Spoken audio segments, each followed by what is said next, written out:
Welcome back to my channel.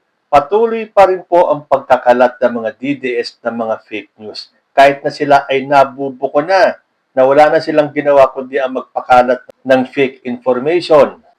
Tulad na lang nitong intriga na si President Bongbong Marcos daw ay may stage 4 colon cancer. Kesyo namatay na daw, kesyo ganito, kesyo ganyan. Ngayon nagpakita na siya at umattend ng mga events for 3 consecutive days.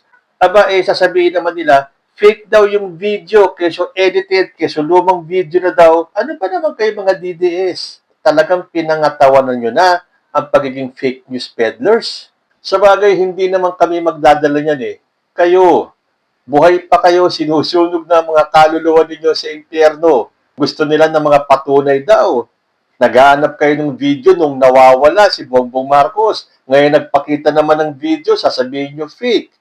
Naglabas tuloy ng statement si Ariel Querubin kasi may mga pictures na lumalabas doon sa araw ng kagitingan kung saan kasama si Ariel Querubin pero sinasabi ng mga DDS na fake daw. So ang statement ni Ariel Querubin, a lot are asking if this picture is true. Yes, it was taken this morning. To my left is Mike Villarreal of Philippine Veterans Bank and to my right is VFP President MGen Romeo Alamillo. There are so many purveyors of fake news and so many blind followers that they can no longer discern what is truth from lies.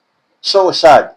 Actually, ito sinasabi ni Querubin na so many purveyors of fake news, mga DDS lang po yan. Puro DDS yan. Then nabubuhay po sila sa kasinungalingan. Wala silang pakialam. Wala na silang hiya-hiya kung mabubuko yung kanilang pinakalat na fake news. Basta ang importante sa kanila, nagawa nila yung assignment nila.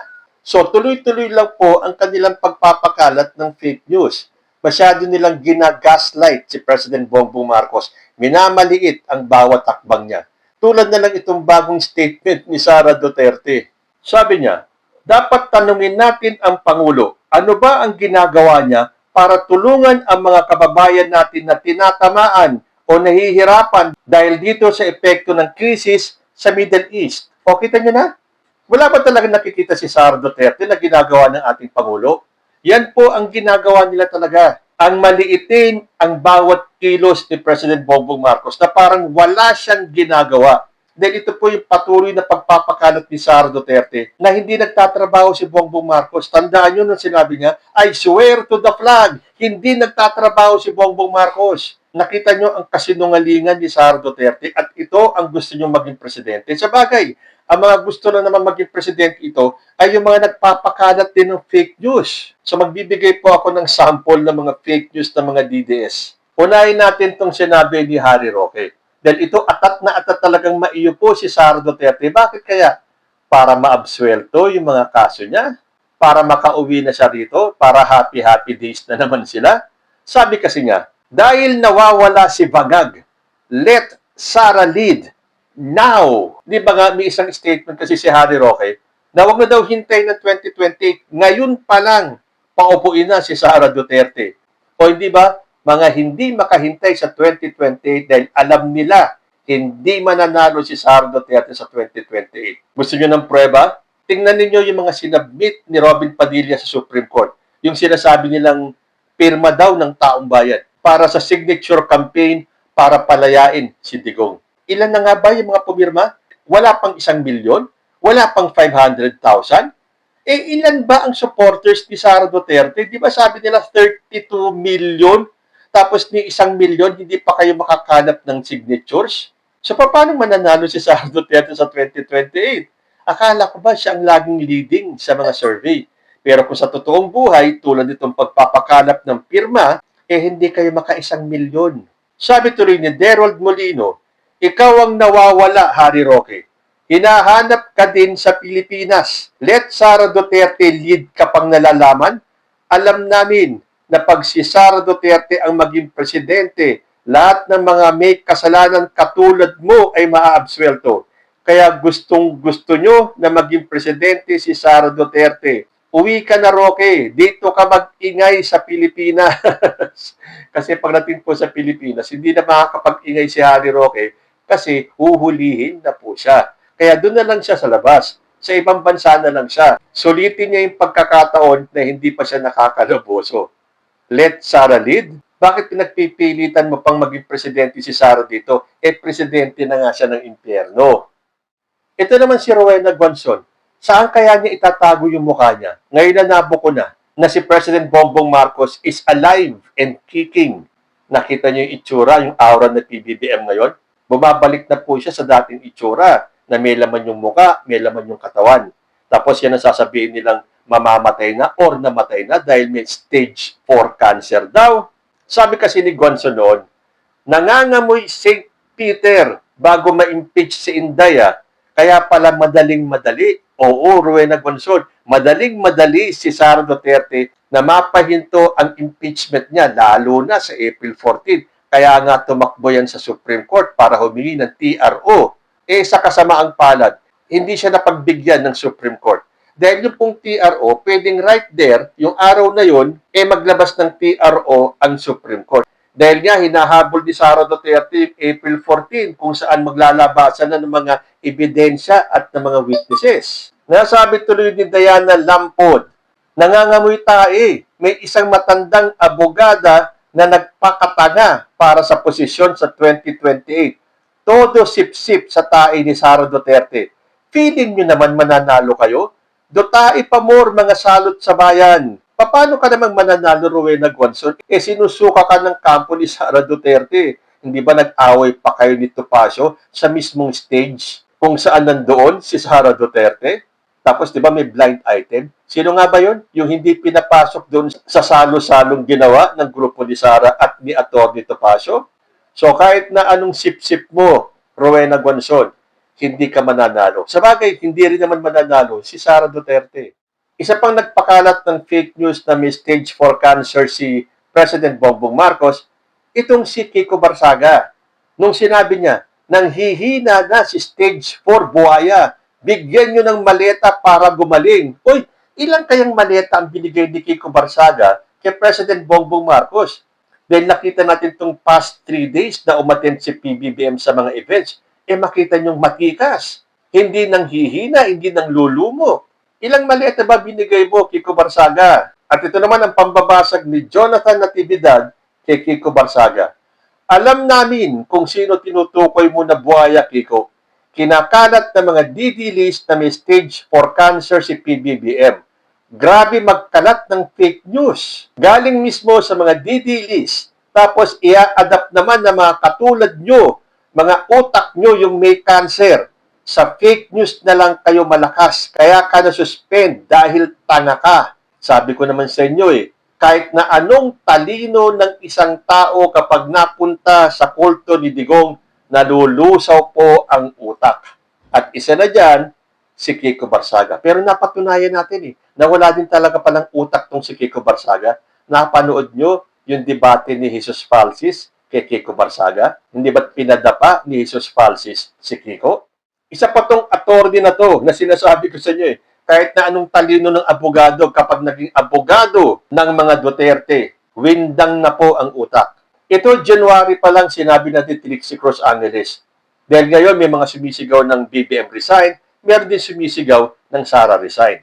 Sabi ni Trixie, yung mga sumisigaw na BBM resign, inciting to sedition daw. Pero yung mga sumisigaw ng Sara resign noon, di nila pinapansin. Sigurado naman ako na alam ni Atty. Trixie Cruz Angeles ang dahilan kung bakit pag may sumisigaw na BBM resign, may kasamang inciting to sedition, samantalang pag resign, Sara resign, hindi pinapansin. Dahilan ni Joseph Morales, sumisigaw kayo ng BBM resign, tapos gusto nyo umaklas ang AFP at PNP sa administration ni Marcos. Hindi ako abogado pero pasok sa inciting to sedition yun. Yung mga sumisigaw ng Sara Duterte resign, sigaw lang ang ginagawa. Pero hindi nang hihikayat na kalabanin ang gobyerno. Yan ang pinagkaibahan ng pagsigaw ng Sara resign namin. Disente ang kasuotan mo, pero ang utak mo wasak. Magtataka pa ba naman tayo? Nasaan side ba si Trixie Cruz Angeles? Abogado pa yan, ha? May tanong naman itong si Mocha Uson. Sabi niya, kapag naging Pangulo na si Inday, gusto niyo bang maibalik ang Oplan Tokhang? Yan ba tinatanong mo, Mocha, o sinasabi mo na ibabalik ni Sara Duterte ang war on drugs, yung Oplan Tokhang? Gusto mo na marami na namang mamatay na inosente? Sagot tuloy ni Joros Milandro, ibabalik ang Oplan Tokhang para may mamatay na naman na inosente? Buti pa kung mga drug lords ang mga nabibiktima nyo sa war on drugs. Problema, ginagawa nyo pang economic advisor ang isang drug lord na si Michael Yang. Kunwari, galit sa drugs, pero mga best friend, puro Chinese drug lord. Nako, di lalong hindi naman nanalo si Sara Duterte niyan. At sama pala ng balak ninyo Samantalang sa administrasyon ni President Bongbong Marcos, hindi po uso yung tokhang-tokhang na yan. Marami din naman nasasabat na mga droga. Marami din mga nahuhuling mga drug addict. Pero hindi kailangan may mamatay. At daw kayo, meron pong babala itong isang personalidad na todo sip-sip sa kampo ni Sara Duterte. Itago na lang natin sa pangalang Rowena Guanzon. Dahil sabi niya, pag-ingatan sana si VP Sara sa kanyang mga lakad, lalo na't anytime ay bigla na lang niyang manunumpa. Maraming pwedeng mangyari, pwedeng mapaaga sa 2028. Kaya wag sana tayong magalit kung mas nagiging mahigpit ang security niya. Lakas talaga ng tama ni Rowena Guanzon, ano? Ingatan daw si Sara Duterte kasi anytime daw, bigla na lang itong manunumpa. Ayaw talagang maghintay ng 2028, ano? Dahil alam nila at takot sila na hindi mananalo si Sara Duterte sa 2028. At ang pinakaparaan na lang para maupo si Sara Duterte ay ang guluhin ang bansa para ipakita kunwari sa taong bayan na ang gulo-gulo ng bansa natin sa ilalim ng pamamahala ni President Bongbong Marcos at aayos lang daw lahat yan kapag si Sara Duterte na ang naupo. Kaya kailangan ngayon na, tulad ng sinabi ni Harry Roque, wag na sa 2028, ngayon na, let Sara lead. So, siyempre, ganyan din ang utak ni Rowena Guanzon. Mapapaaga daw sa 2028 ang pag-upo ni Sara Duterte. Nasa ang universe ba itong mga DDS na to, no? Talagang paniwala sila sa mga intrigang pinapakalat nila na si Sara Duterte ang susunod na presidente ng Pilipinas. Yung mga pirma nga na sinabmit ni Robin Padilla sa Supreme Court, hindi man lang umabot ng 1 milyon. Nasaan yung 32 million na supporters at mga bumoto kay Sara Duterte kung 1 milyon lang hindi kayo makakalap ng mga pirma para sa inyong tay kami naman signature campaign para hikayatin ang Supreme Court na maglabas ng desisyon na dapat palayain si Digong sa ICC. Tapos sasabihin yung mananalo si Sara sa 2028 ni hindi nga kayo maka 1 milyong pirma. Sabi tuloy ni Carlos Malingay, sobrang nababaliw na talaga ang kampo ni Sara Duterte. Ini-imagine na nila na makakaupo na si Sara bilang presidente kasi daw may sakit si PBBM. Fake news nila, sila-sila din naniniwala. Di sila-sila din nagbabaliwan. Alam kasi nila na wala ng pag-asa manalo si Sara sa 2028. Kaya hanggang panaginip na lang. Yung tipong magkasakit na lang si PBBM ang pag-asa nila para makaupo si Sara Duterte bilang president. Tama nga naman. Hindi ba lahat na lang ng paraang ginawa nila? Nandiyan yung expose ni Saldico, yung expose ni Amy Marcos, yung mga plano nilang one-time, big-time rally, at kung ano-anong gimmick pa. Hindi nila napabagsak si President Bongbong Marcos, hindi nila maiupo-upo si Sara Duterte. Kaya ang panalangin na lang nila ay mamatay na si President Bongbong Marcos. Nakakaawa talaga itong mga DDS, ano? Nabubuhay na lang talaga sila sa kasinungalingan. Kahit na ipagdasal na nila na mamatay si President Bongbong Marcos para maiupo lang nila si Sara Duterte. Akala kasi ng mga DDS ito, magtatagumpay sila at mananalo sila sa style nila ng paninira. But, you can never win playing dirty. Karma is real. You reap what you sow. What goes around, comes around. At yan po ang mangyayari sa kampo ni Sara Duterte. Kayo po, ano ang masasabi ninyo? Comment lang po down below and I will see you in my next video. Diyos Tiag Mina.